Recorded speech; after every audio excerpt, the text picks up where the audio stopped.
Hello, this is Shivam Ghosh from Stratus Software, and I want to make a quick video about who is GrabCAD Print Pro for. Before, you had to do the labels in your upstream CAD system or Magix, which is kind of annoying. But now you can do them right inside your print prep tool, GrabCAD Print, which is much more elegant. It works on flat parts, it works on curved parts, it works on CAD files, and it even works on STLs. What you got now is a new button that lets you set the text you want, the size of the label you want, and how deep it goes in or out of your part.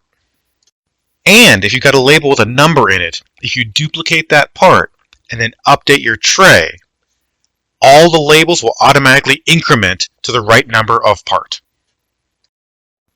You can even see what happens when you change the depth of the text and the size of the font.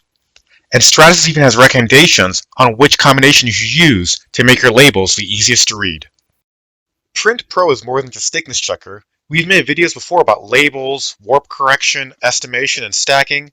And if you want a 30-day trial on any of these features, talk to your local reseller or go to stratus.com. If you ever have any questions on who GrabCAD Print Pro is for, always feel free to email me. And I've been Shivam Ghosh from Stratus Software, and thanks for watching.